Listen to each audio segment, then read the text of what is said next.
Welcome back to the Cycle World podcast. I'm Mark Hoyer, the editor-in-chief. I'm with Kevin Kaminer, our technical editor. This week, we'll talk about the Milan show, EICMA, new bikes, what's going on in the world, what do these bikes mean? Hey, look at China. Lots going on. I'm not sure where to begin, Kevin. I mean, I think there was a lot of sport bikey stuff going on. It was interesting to see Norton come back. Norton's TVS bought Norton a while ago, 5 years ago, and they've been frittering away and doing things with the Norton brand and like reinventing the bikes, the line, making a modern brand out of Norton. It's interesting. We could talk about those bikes now, I guess, but we saw some paint schemes and minor technical updates, very cool retro referential, like we've R7, Yamaha took the 99 R7 livery and put it on their sporty bikes, which, I find that charming. I don't know. What do you think, Kevin? What did we talk about? Well, it's always difficult. Back in the old days when everybody went to the show and we had a little pavilion of our own inside of which we could talk among ourselves without being overheard, at least so we believed. It was so different from today. There we all were, including all salespeople. We're there in Germany, walking up and down and looking at all this wonderful stuff. And it seemed, talking about, the Cologne show was the other big show. It seemed like it would never end. And David Edwards, then the editor-in-chief, got us all together in there in a kind of harumph manner. And he said, well, what are we going to call this? I mean, what's our theme? And looked around, no hands going up. So I said, Europe takes the lead.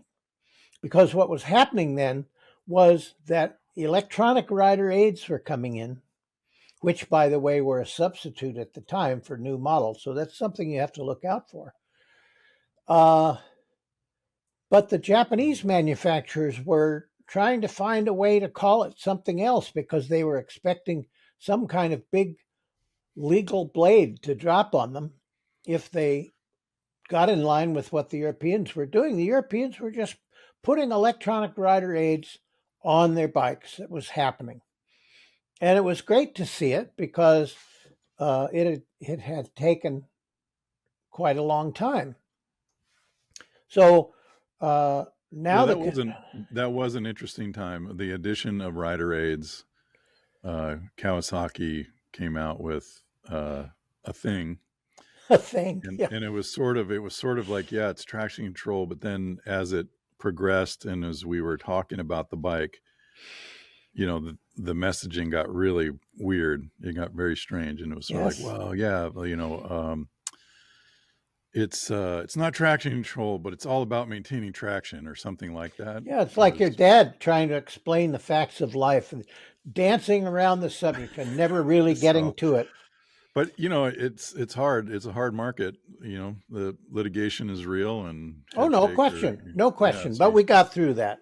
Yeah, and now we got it's good stuff. So thank you for sticking with it, team. we're thigh deep in rider aids, and that continues to the point that people are pulling out these books about automated airliners and saying how much is too much. So that indicates that we're getting toward saturation. But what we have now, of course, is that the manufacturers cannot, any more than Wall Street, predict what the future will bring. Will there be a fresh prosperity? Will there be tariff wars? No one has a clue. There are people making definitive statements, but that just sounding positive is not a guarantee of truth. So the result is timidity. Nobody's launching anything big, but it's a great time to show prototypes. Hey, this is a flag. We're running it up to see if anyone salutes it. And it's sounding the market. Honda's announcement was that there would be 10 new electrics pretty soon. And then there was Rajiv Bajaj of the Indian company of that name saying European manufacturing is finished. Now, what that means is not literally as it sounds. What it means is Europe will not attempt to get part of the Southeast Asia market, which is a place where everyone in that market is working as hard as they can to pare every last unit of credit from their selling price, because that is an area of minimum public transportation. And what I read most recently is that about a third of the people have a moped or a scooter. Now, China, on the other hand, their cities are saying, we want to exclude internal combustion and densely packed streets. So there are going to be exclusion zones in major cities, which means they are under pressure from themselves to move their product towards Southeast Asia, because they obviously aren't moving it here. I felt like when I was reading through particulars about some of the Chinese brands, which we're gradually coming to recognize, and I wanted to say, see your dealer for details. So this is a time during which some manufacturer might just woodenly bring their current offering and show it. There's nothing wrong with that. Here's what you can buy from us. Honda have shown a further stage in their electric supercharged vehicle called V3R, which is a 900cc triple, a V engine. And I'm calling that a variable displacement engine, because if you're on light throttle, it is only its own displacement, which is 900 cc's. But when you roll on beyond a certain point, the electric supercharger begins to pack air mixture into the cylinders, equivalent to a much bigger engine, because the power is proportional to the density of the mixture and the displacement. So here's a way this is variable density mixture, which suddenly your 900 becomes a 1200, and away we go. So that's a teaser. Is Honda going to produce this? Well, Harley Strong Davidson. intent. Let's say it looks like strong intent to production for that bike. It does. But then again, they were going to build that V5. And if somebody, yeah, they didn't show that though. That was just talking to folks who said, yeah, at that time we did have that bike and they were running around and it was, yeah, we were going to come out, but then, yeah. okay. Financial crisis. And I went over to London to see the Norton of that time, which was a 4-cylinder thing with 3 spark plugs in each cylinder and a cast chassis. Now, the cast chassis originated in England. You and I have copies of the book about casting that includes the revolution by which about 30 pounds or more was subtracted from Japanese brands by being able to make sounder, hence lighter weight castings that had more strength and more durability than previous. So it's that Norton project came to nothing. And I went to England just on speculation and learned something about Oh. cast Was that frames. was that actually the V8, the Nemesis? They Was had a this? V8, yeah. Yeah, They were doing, and then the Nemesis name, but it was, Melling. It was Al yeah, Melling Melling, doing that. and he was Formula One guy, V8. supposedly a Formula One guy, and I arranged to have a little time with him, and I decided that, well, he must be awfully close mouthed because I'm not hearing a lot that sounds like a Formula One engineer. So who knows? Anyway, uh, everyone's response to the current unknowable conditions is different. Honda's got this V3R, which now you see it. Maybe we will see it. Maybe we won't. They're talking about a $17,000 full size electric at 479 pounds, with a quite a light battery. What's it? Nearly 10 um, kilowatt hours, and moderate top speed, 24 horsepower for cruising, with bursts to 67 horsepower. This is something that you can do in electric. Um, Normally, electric motors in electric vehicles have to be cooled because they're regular old resistive conductors in the motor. And if you run at high level, really dump the electrons to it, it gets hot. So it's kind of like those devices for automobiles, the nitrous injection, that gives you one tremendous burst of acceleration. That's all I have to say. You can say after that. Well, my engine builder, the guy who put my Jaguar XK motor together, 3.8 with a very long stroke, and he did a lot of work on the factory rods. You know, he used the later rods from the later car that were stronger. And I said, oh, I was talking to him after driving it for a while. I was like, yeah, I usually shift 5, 52, red line's 55. He's like, oh, you can go to 6, special occasions. Don't live there. Special occasion. Special occasions. Yes, So special right. occasion, extra juice in that motor. Heat it up, let it cool off. It's like the old cylinder head, the air-cooled cylinder head, having a big heavy piece of aluminum up there to be like the bank so that you're pinned getting down the end of the straight and just pouring heat into it, and then you're braking, and it's like, oh, get rid of that heat for the next time. That's right. And that's why when Dick O'Brien and Pete Zylstra were designing the XR750, O'Brien wanted an inch. I want an inch of goddamn aluminum on top of that cylinder head. And Zylstra is kind of going, how heavy is this thing going to be? So they compromised at 3/4. But that is the bank. You're able, the heat that is lost from combustion by conduction goes into that bank, and you want it to be enough of a bank that its temperature doesn't go high enough to make your engine detonate. But yeah, I guess I'm reminded.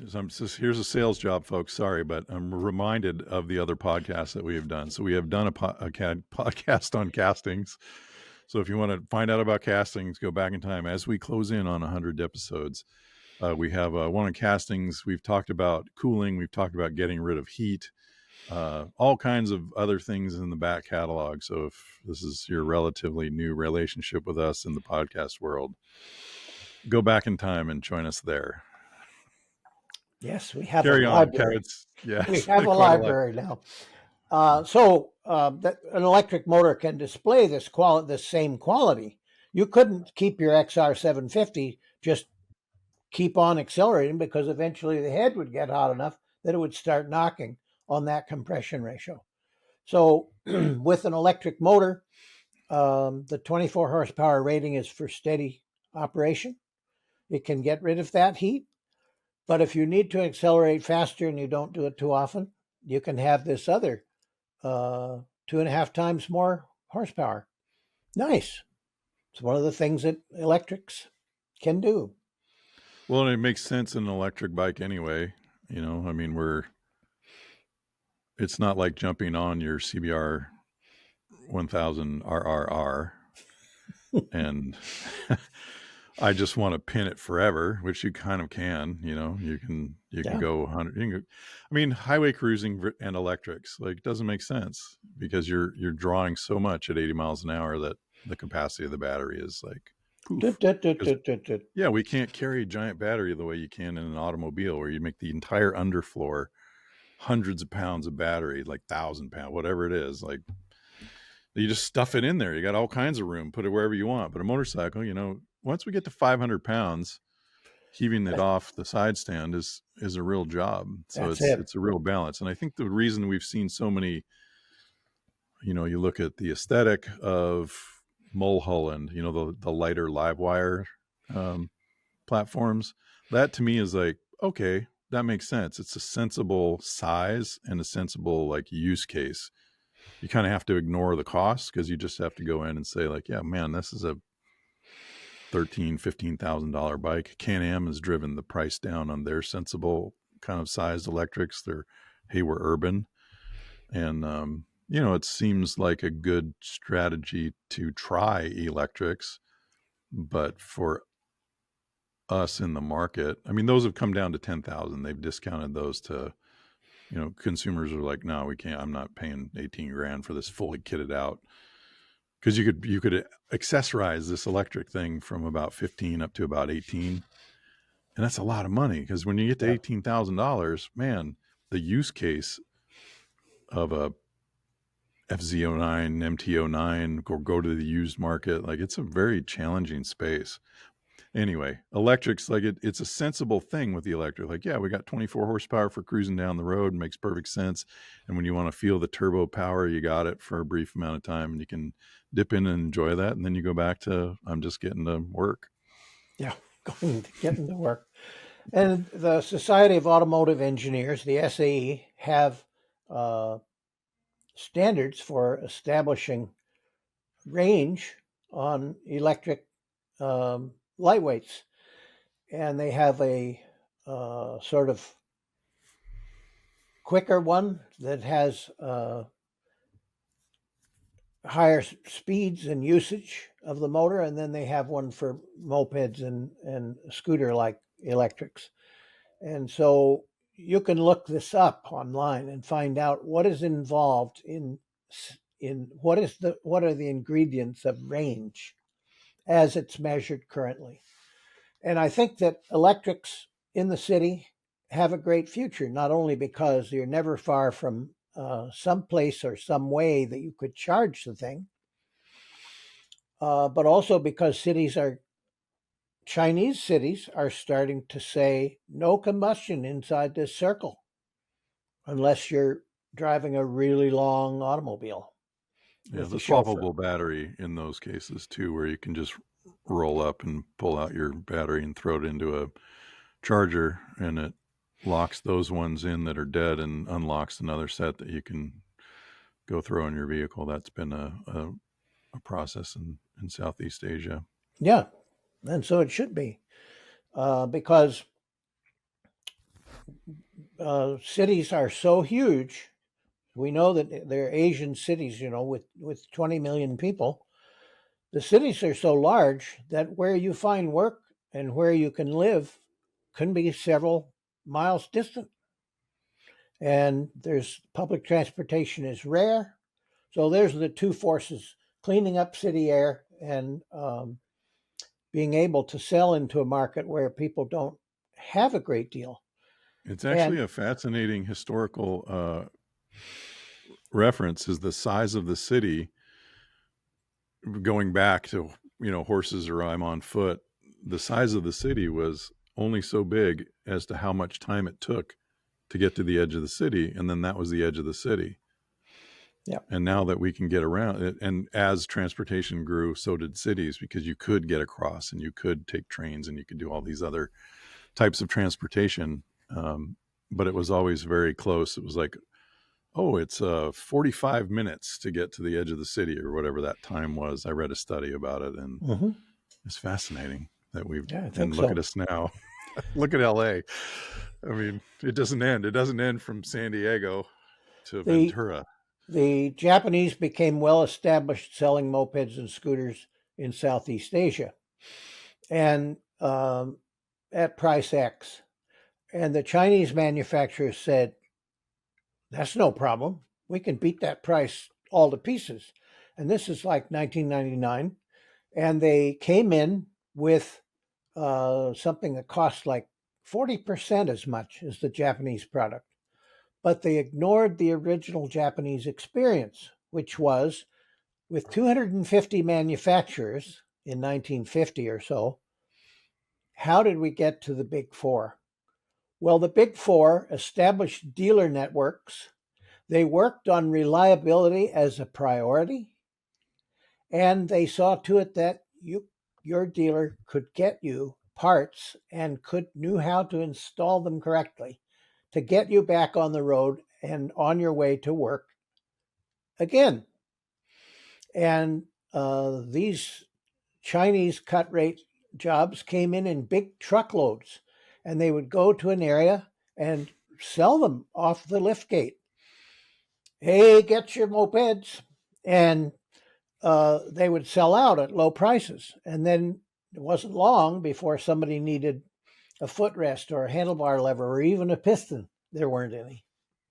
And nobody knew anything about it. So in the meanwhile, the Japanese had said, "We've got to work on price here. Yes, let's get out the big price hammer." And it wasn't long before God was once again in his heaven. Honda had 65%, or was it 69? Yamaha had 25, and the Chinese importers had 1% or less. Well, the So ecosystem's always been important, you know. absolutely, it is a system. It is a system.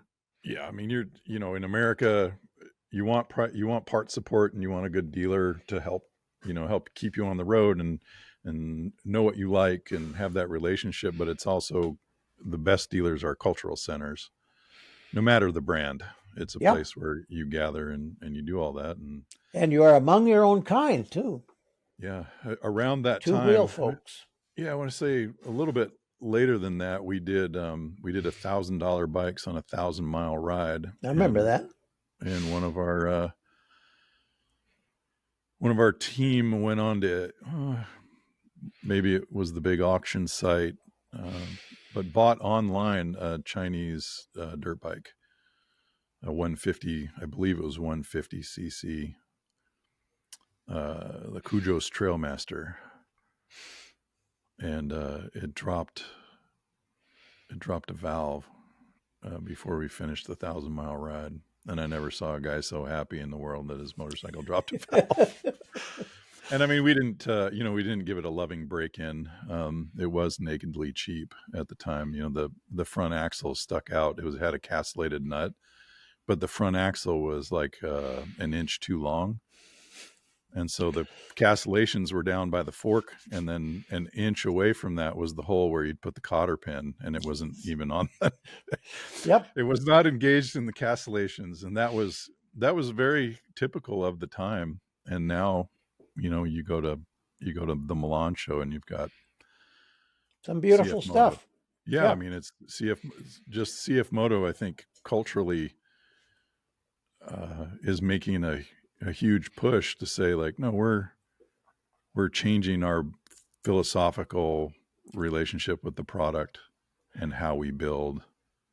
And they are really using their manufacturing might and everything, but they're also focusing on the way that how powerfully the Japanese stamped out problems and built incredibly high quality motorcycles that were manufactured at an advantageous cost. The market pounds the stuffing out of a bad product. Yeah. And I remember Paul Dean telling me about unheat treated fork tubes at the end of OSA's existence. OSA was a Spanish off-road bike maker of considerable repute, but when they had no money, no bucks, no Buck Rogers. So when people bumped something lightly, the fork tubes were bent. Well, it was easy to straighten them. So easy bend, easy straighten. But this is something that the Chinese market has had to learn. Honda traveled a different path by Mr. Fujisawa wisely saying, dealer network first, and make sure that Honda customers can keep their motorbike on the road because they need it. This is not a child's toy. This is something for adults to get to work on. That's a big deal, making a living. So, but for us Americans, we are able to give some of our attention to having fun. And so there are other offerings. And there's this monstrous thing called an MV. Looks like it might even have two crankshafts. And tremendous 237 horsepower claimed for it. And it's sort of like people see Ducati doing the tease job on the internet, and man, well, easy cash, right? Let's all do it. But you have to follow up with something that works. Yeah. And this is always the problem. It's easy to talk a good story, but making a good motorbike, not so easy, because you have to be able to go to your supplier and say, I need this specification of steel in this heat treat condition to make front axles or fork tubes or what have you. You have to be able to rely on that. And it takes time to set up that. Oh, it was a classic effort at Zero. So Zero's, the electric motorcycle company that's been at it for 20 years. Yeah, they're veterans in the field.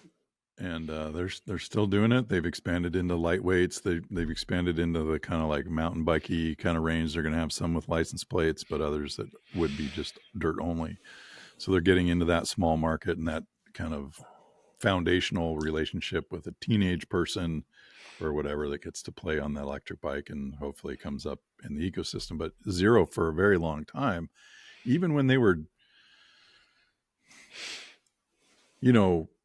iterating and innovating and changing things, they had an incredibly difficult time getting suspension from a big name brand. They couldn't get show on the phone, and we were getting like very weird suspension manufacturers that you sort of hadn't heard of, and stuff that was it was not great, but it was there.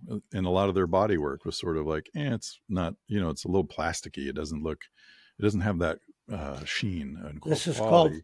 This is called suffering for your art. They're Yeah, preserving the thing by doing what they could. but they've persisted, and now they've got supplier base. I mean, they're not Harley Davidson, but they've got supplier base, and they're making products that kind of fit the bill. It's nice. The same process of starting out with mild steel and you name it, aluminum, the U.S. had to go through this process. In 1910, if a premium auto manufacturer wanted to make crankshafts, they had to order the bar stock, if not the entire crankshaft itself, from Germany or from France, where alloy steels were better understood than here in the U.S. Then, of course, in 1917, the U.S. got involved in World War I, and it became very important that parts should not break. And through the 20s, just fierce development of all kinds of precision metallurgy and availability of all these special materials went right up because it was needed. So in other parts of the world, similar process may be tackled in a different way. I was delighted to see this BMW F450 GS, which is a little parallel twin with an odd 135-degree angle between its crank pins. And in this world of horizontal torque curves from here to there, that motorcycle has a haystack torque curve. It's really quite tall in the middle, like almost race engine quality. They work very hard to give it the punch that the riders would like to feel, because this is a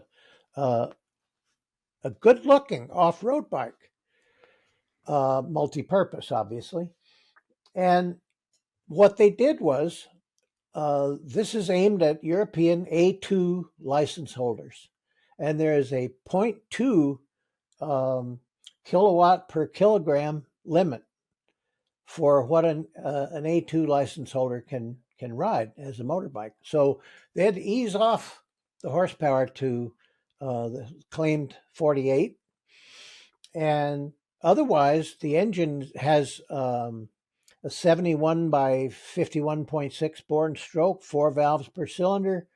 The two camshafts are so close together that they're geared together, and the silent chain drives one of them from the crank.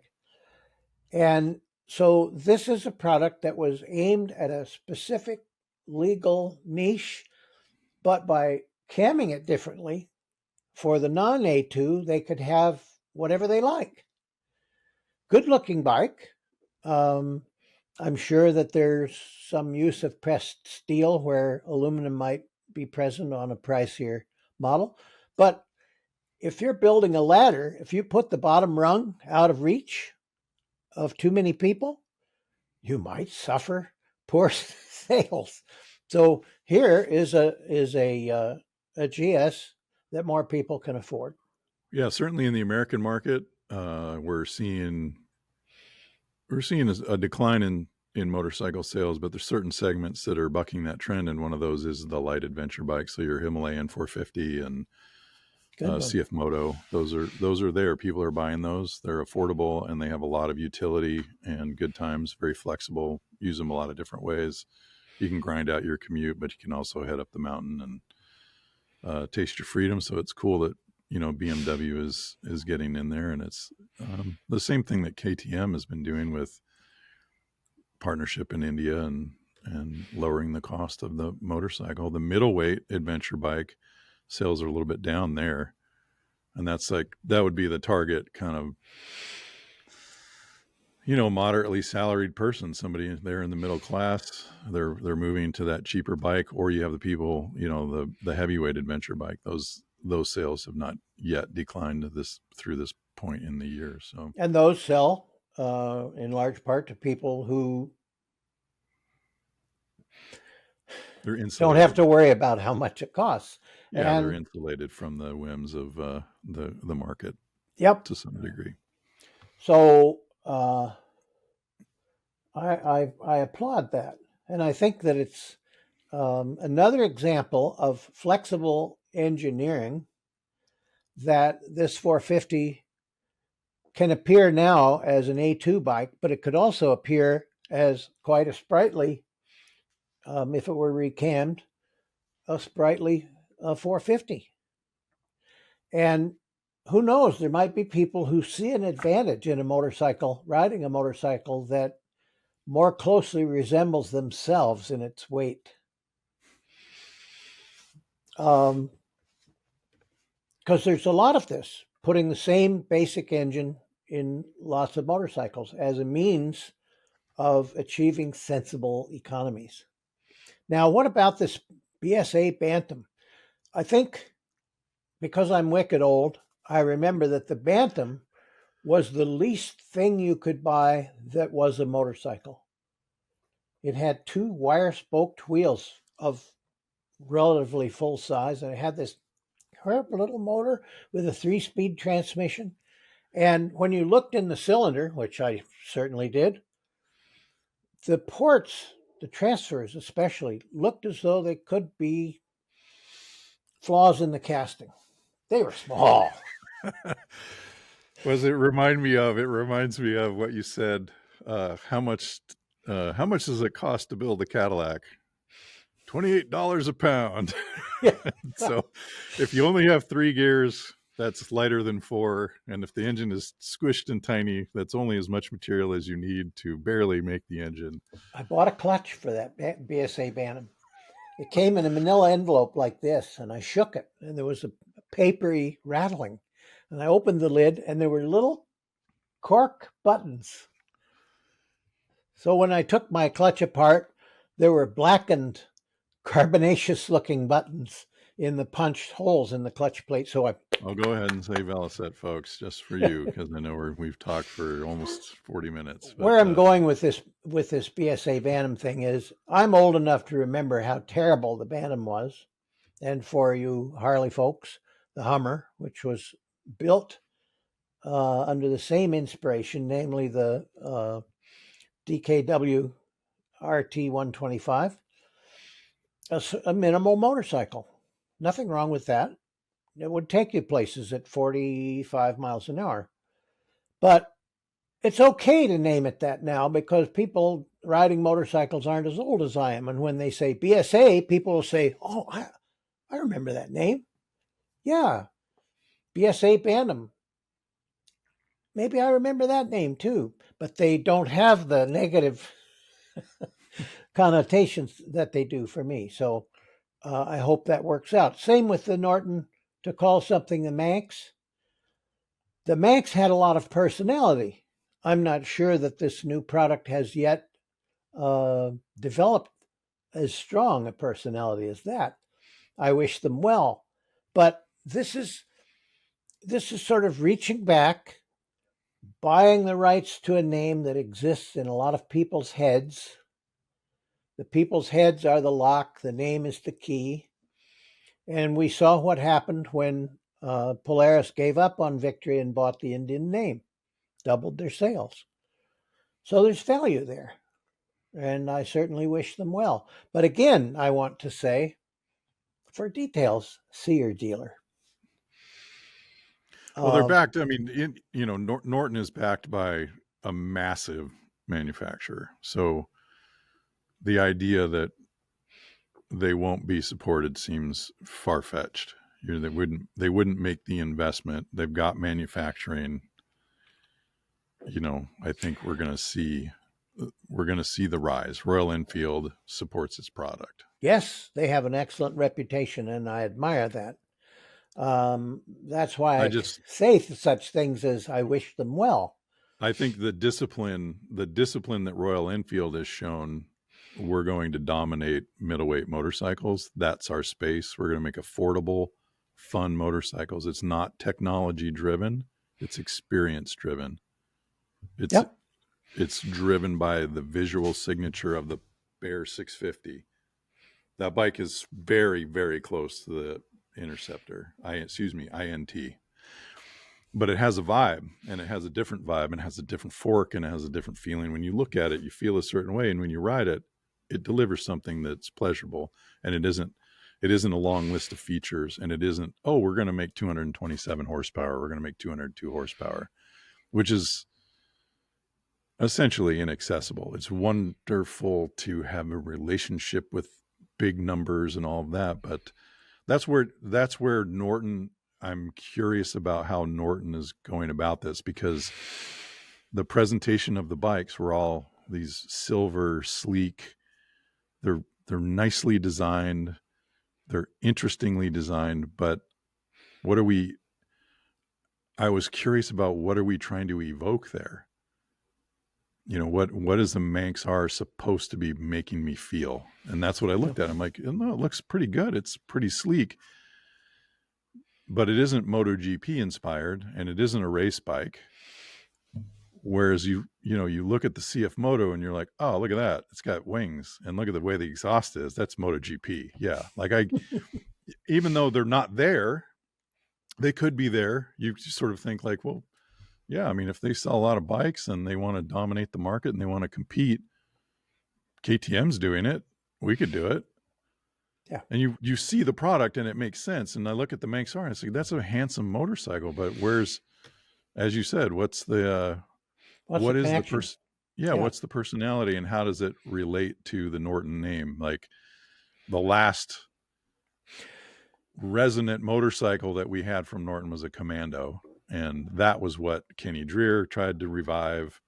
That is what Garner probably didn't try to revive. A lot of shell game bikes coming back for warranty, taking bikes out of the warranty bike and fixing the bike that was already in for warranty, that had already Yes. been there for a really long time, and then sending that out. Oh, it's going to be a little while longer to the new guy. And then finally it fell apart because he was, taking money from his At some retirement point, accounts and all that. the last year of manufacture of the Manx was 63, and those were built from parts. And after that, nothing.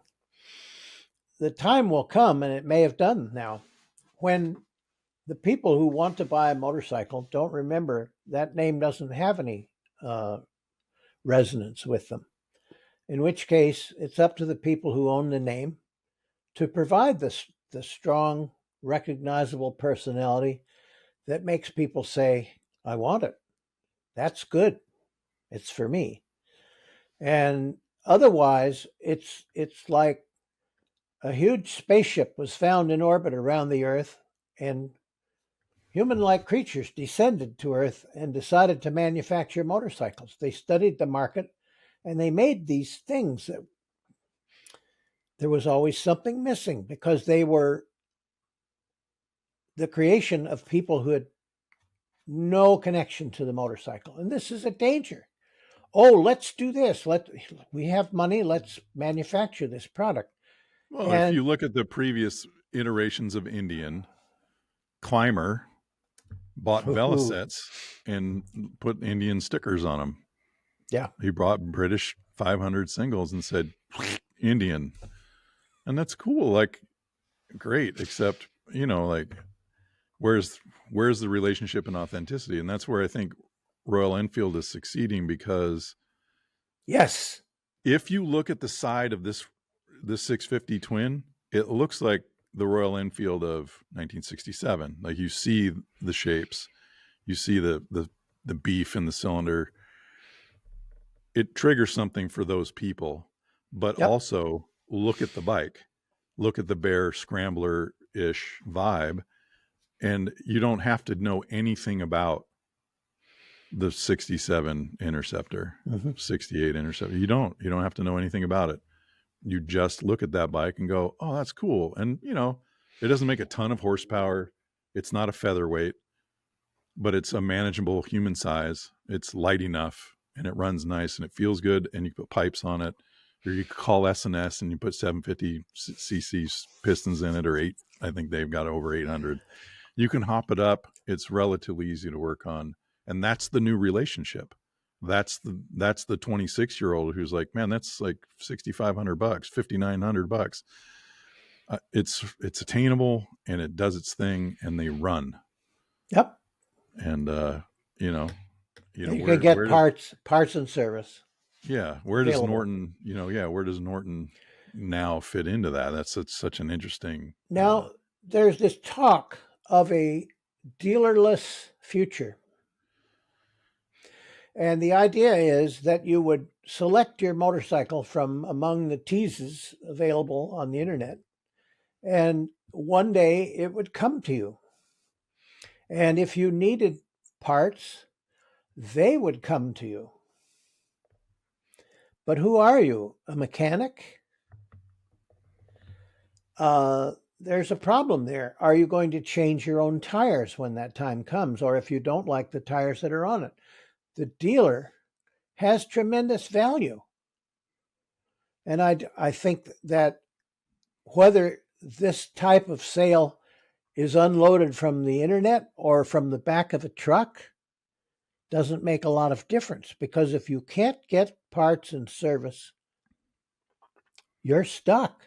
Yeah, there eventually. have been various swirls in the what's going to happen is digital retailing the future. There's certainly a segment of the future. There's certainly a space for, that's the car I want, that's the motorcycle I want. You've read reviews, 20, 30 years ago, 40 years ago, you had motorcycle magazines and dealers and ads. That was kind of how you found, and then a friend would tell you about things, and you would go to a dealer, and the dealer would start to tell you about details, about financing, about how to get the bike, about parts. You kind of had that relationship. And now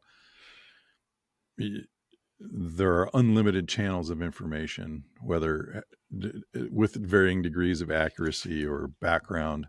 But you can go into a dealership, and the customer going to a dealership at this point really does know a lot. They've had a lot of decisions and information made, Mm-hmm. put in their head. Yep. But as you're pointing out, having a dealership is really important. It's important for the entire. Again, it's the ecosystem. And every time we pick a touring bike that isn't a Harley Davidson or a Honda, if we pick a best tourer and we pick a K1600 GT or GTL, which we did a number of years ago, 10 years ago, fabulous motorcycle, still in production, variations, great, hot sizzle, man, really fun, electronic suspension, all those gizmos, really good stuff. But you pick that bike and the reader is like, nope, never. Doesn't have enough dealers. If I have a problem in Montana, how many dealers are there? If I have a problem in North Dakota, what am I going to do? And Call the sag wagons. Yeah, every dealer, and problems are few and far between. But if you're riding a Harley Davidson, almost, what is it? Probably every town has somebody who works on a Harley. Yeah. And there's dealers, there's 800-ish dealers. And the new CEO is working on the relationship with the dealers. And he's working to put the Midwestern heart back into that company. But dealer relationship is really important. And can you order a bike online? You will be able to. You can. Our parent company, Octane Lending, I think the ultimate goal would be digital retailing in some form, the ability to be a part of that commercial process that says, I love that, click, and I'm getting it, but following up with service. Oh, we'll just have service centers. There have been so many models that have been talked about, like, well, the regular dealer, what we need is you buy it online directly from us, and wow, we get 20% or 50, whatever the margin is now, because everybody's been grinding the margin against the dealer. So there aren't too many 30% margins that I can think of anymore. But you were selling the bike and getting the aftermarket and getting the service and all of that. And like, what is the future model for retailing? It's fascinating challenge. Well, I'm imagining medical services by internet, and next day delivery kit comes for your appendectomy. Everything's in the kit. It's all there. All you need is the skill. So I was pleased to see that Harley are proceeding with their Baggers Cup in Europe, and the replica bike at 110,000. It's a lovely thing. Yeah, it's it is a replica. It uses a lot of the parts, but it's not. Let's just be clear: it's not a homologation special.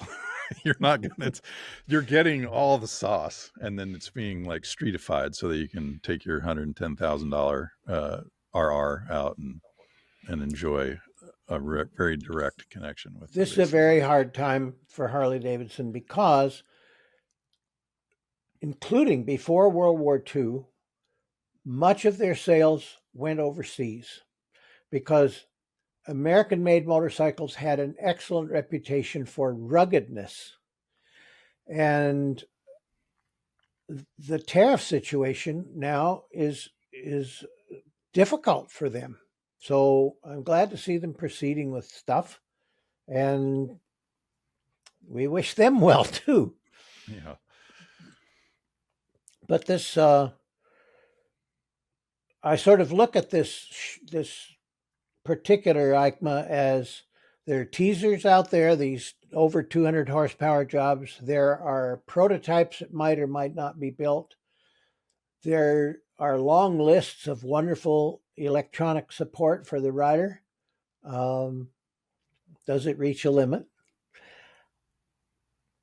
It's quite a smorgasbord, Yeah, retros were a pretty big thing there too. You know, you had your Honda thousands and stuff that looked like 80s superbikes, and interesting plays there where we're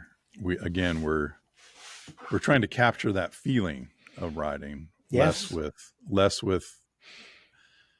I mean, the ZX10 got some notable updates, but it's not all new. There isn't a big commercial band available to them to sell a lot of 1000cc superbikes. they're selling in South America. Kawasaki's are doing well in the Western Hemisphere, but I mean comparatively well.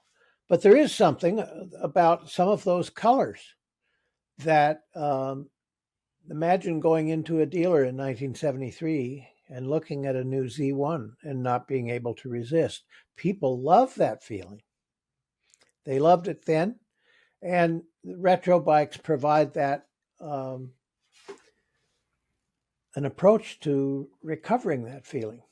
Yeah, recovering the feeling without paying a lot of the price either. Yeah, Not that the original Z1s were pretty reliable motorcycles. That was a, a wonderful coming of age. You know, the way that, what would you say, Kevin, for the automobile, like the American automobile by 13. 1965, 64? Yeah.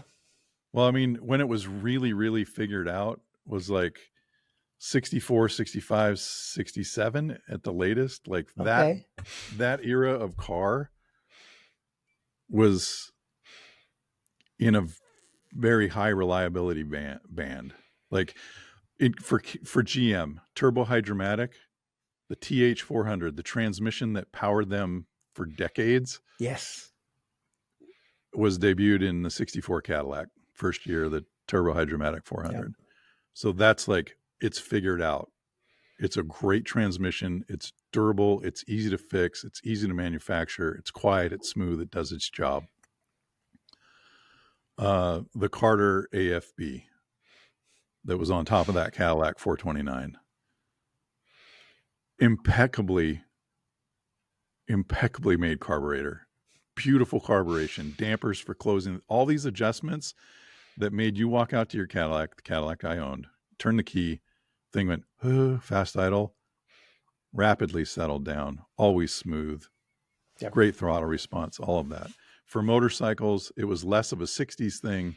It was more like 1972. Things were like, oh yeah, getting capacitive discharge ignition stuff where we weren't like, XS 650, charming, pretty reliable, but brushed alternator and points snapping up open and closed on the camshaft with a long shaft that got gummy and would stick the timing, or the springs would wear out.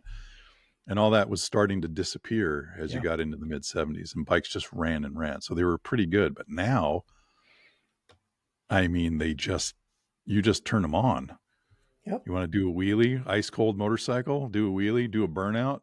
I mean, it's probably not very kind to the motorcycle, Your wish is my command. but it doesn't care. And that's what's Yep. so great. Like a Z900, fabulous motorcycle, visual signature, and 0% pain in the ass.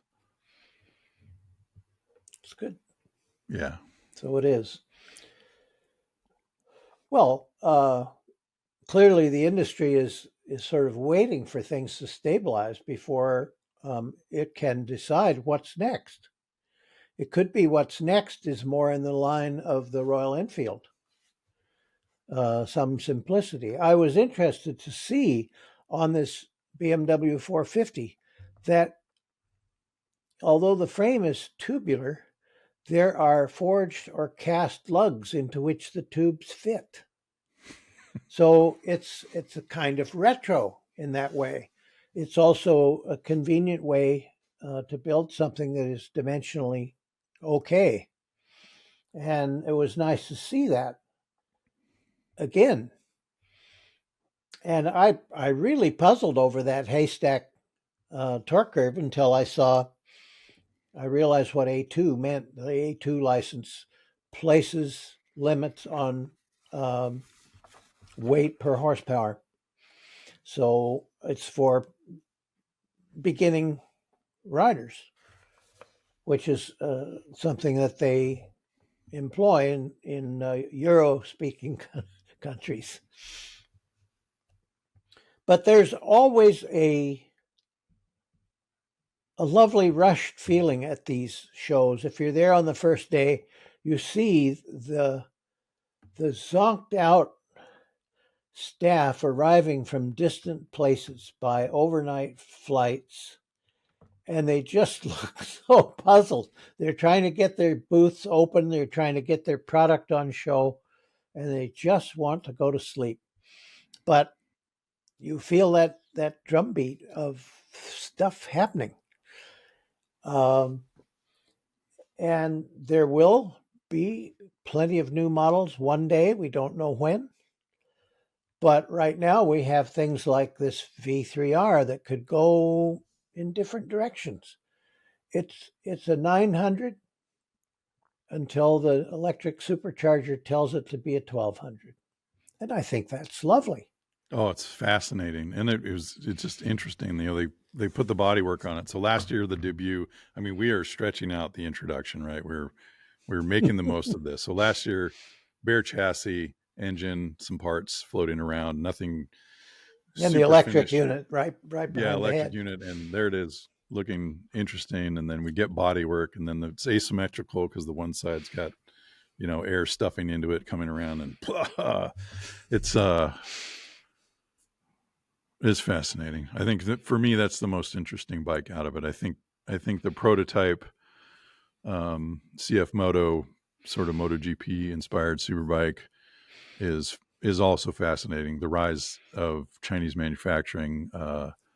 There's a Kobe 800 middleweight adventure that's coming in. Not that much over 400 pounds. Mm-hmm. That's great. Yes, indeed. There's a 3-cylinder sport bike it's relatively lightweight out of China.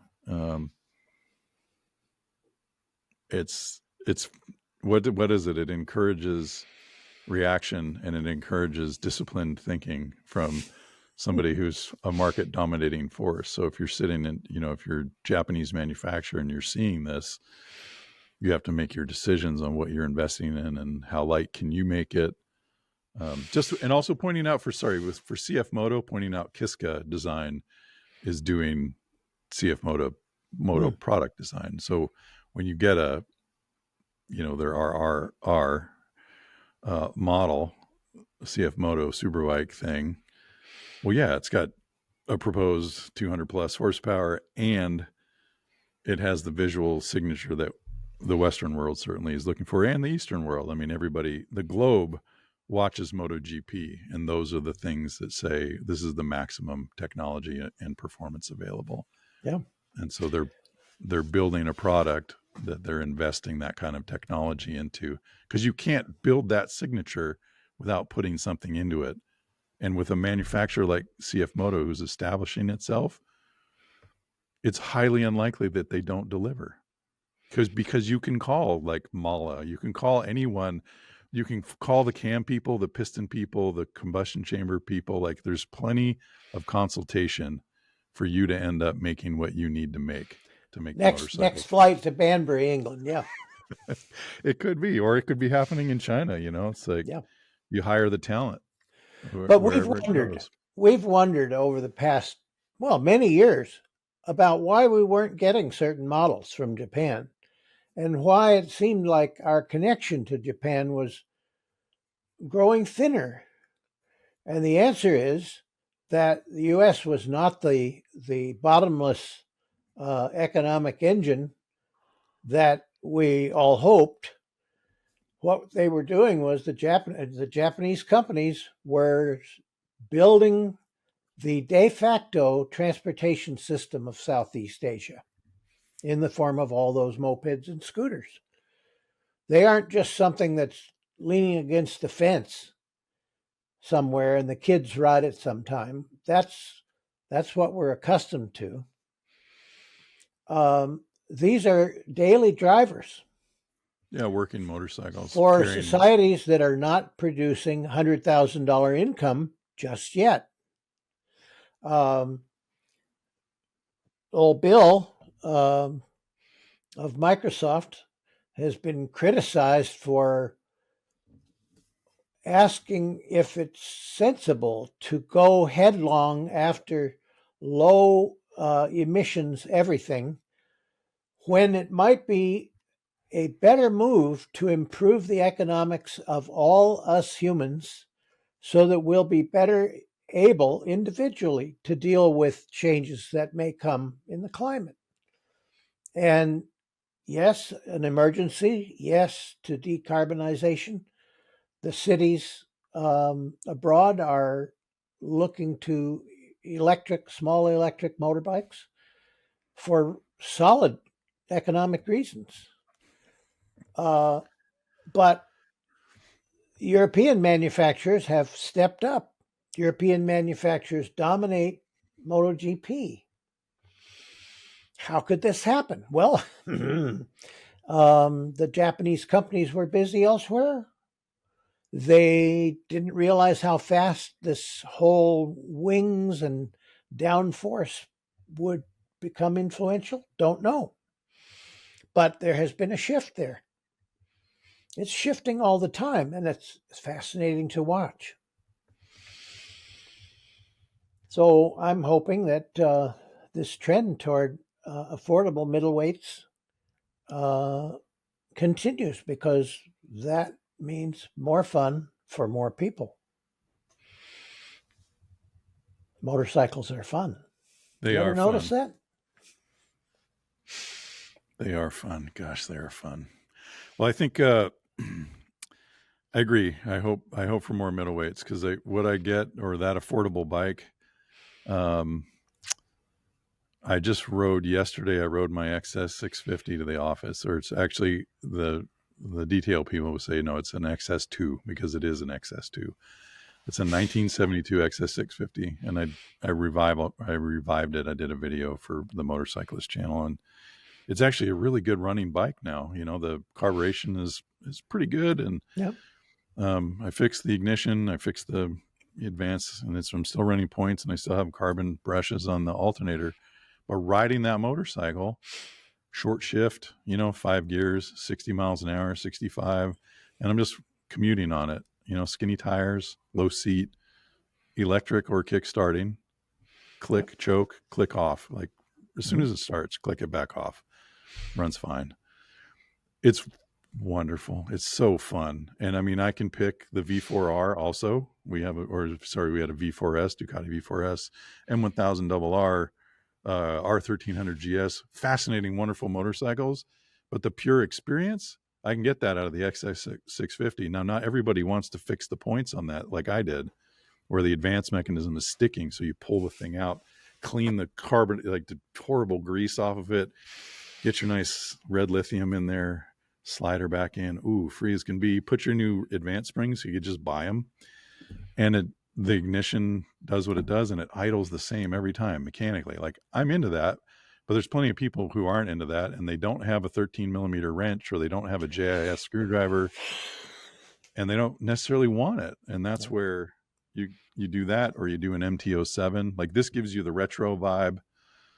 And if you want the new tech version of that, or even a retro vibe, you can go to Yamaha, Suzuki, all of them. And Everybody's automating clutch, and another trend. Yeah, we're this is a big one. taking the fuss out of it. It's been talked about for 50 years. Yeah. And it has come and it has gone and it's come back again. And now it looks like it has a firm hold, because it is reasonable to ride a motorcycle and let it do all of these mechanical things that used to be up to the rider and which no longer have to be. It doesn't mean that you're not a man if you're not tramping on a shift pedal and pulling on a clutch, and you can feed the torque to the rear wheel with that fine left hand. Those are great skills. They're still usable today. But the thing is you can choose. Well, the overload of trying to learn to ride a bike, you can take that away. You can go electric. You can get a Royal Enfield Flying Flea. Bottom rung of the ladder, closer to the ground.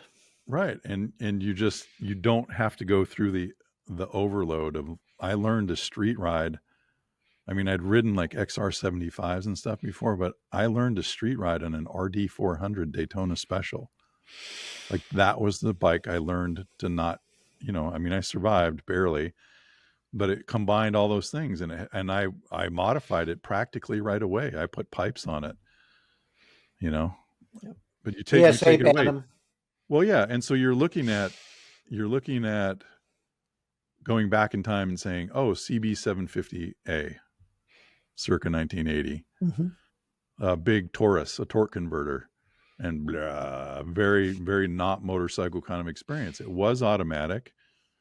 And Chuck Clayton, the guy who owned Cycle News way back in the day, I was helped cleaning out their warehouse, and Chuck Clayton had a CB750A, and it had a cup holder and a cigarette lighter, and he wanted to smoke because he smoked a lot. He wanted to smoke while he ride, and an automatic was great for that.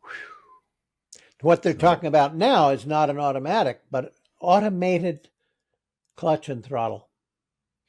So automated clutch and shifting, so that you turn the throttle to ride away, which was C100. Its gift to the world. where I was 100, going is 100 million sold. yeah, where I was going is now you have DCT on Goldwing. Yep. And the take rate is somewhere in the 80% range. Good one. BMW automatic shift assistant. So DCT is like the full commitment to automated shifting or push button shifting. Automatic shift assistant with BMW is, here's the existing gearbox and we've automated the existing pieces. We've automated the clutch. There is a shift lever, which you can use, and it even is a little bulky at times, but it's purely an electric switch. It's not connected mechanically to the interior. It's not connected to the shift drum. And you can shift it like a motorcycle, like as a manual, but there's no clutch lever. And the mapping that they did a really great job mapping the engagement of the clutch. There are a few situations where it's a little chunky at times because it isn't dual clutch. It's not instantaneous transfer of torque between gears the way a DCT works. But it's really darn good. And then the Honda, automated clutch, like it's here and it's working. And that's the thing about electrics, as we've discussed before. The thing about an electric is it gets rid of everything that's annoying or difficult about internal combustion on a regular motorcycle. It's all about the quirks. Oh, it needs to idle and it has to be disconnected from the drive. Well, that's the problem. Yep. And so you either put an automatic on it and you have gears, or you do an electric where for street riding, you don't need multiple gears. If you were racing an electric, you'd probably want at least 3 or 4 gears to keep. But as it is, you just turn and hum off. Yes. No fuss, no muss. Yeah, nothing. It can't help but continue to keep people engaged in riding and learning about it, because it is such a wonderful way of life. The feeling of riding and balancing. Like, I love using a clutch. And if you asked me, do you want a DCT or do you want a manual shift? I'd probably choose a manual shift just because I've spent my whole life doing that. Yep. And I'm proud of my U-turns because I've done a million U-turns for photos, like on terrible tight roads, on big bikes. And you practice all that and it's part of your relationship. There's a poem by Rainer Rilke that says something about, if only we embrace that which is the most difficult, it will become the most dear. I've butchered that, but it's like, oh, I'm learning to play the guitar. Man, what a pain in the ass. Like, I can't even believe that I still play the guitar, because learning how to do it in the beginning, my fingers hurt and it sounded terrible. But you'd get like this little nugget of like making a tone and you're like, oh, I made a tone. That sounded kind of good. You earned something. And there's something there. But if you can lower that entry and you can get someone learning balance and getting a taste, like, I don't need a clutch to have a good time necessarily on a motorcycle. Like, I love riding electrics. They feel great. Lean it over, blast off the corner. You get the experience. You can add to that later. It's like deciding to race or not race. Eric Bostrom rode an electric at Laguna in some semi contest, and he said, "This thing kind of gets away from me. Is there any way you could arrange some kind of anti-spin?" Overnight, they wrote a little program, fixed it right up, because electric is easy to control digitally. Yeah. Internal combustion is amenable to control, which is why today's motorcycles are so much easier to ride than they used to be. But it's not perfectly simple. So start with something easy if that pleases you. Move on to something more traditional if that pleases you. You have choices now. Well, that's it, folks. We've wandered off to the beginning of a new podcast by retreading automatics and technology, which we have done podcasts on, and which we will probably revisit. It might be time for another bagger podcast, because who knows what's going to happen next. Yep. In racing, where's Indian going? I think I have an idea who will be running the race team next year for Indian, given the relationship of Terry Vance and Mike Kennedy. Mm-hmm. Mike Kennedy worked at Vance and Hines. Vance and Hines has been running a bagger racing team. Mike Kennedy's now in charge of Indian. Yep. That's not calculus. No. So, we'll see what happens. But thanks for listening, folks. I hope we didn't wander off too far for you, and we will catch you on the next one. Thanks for listening.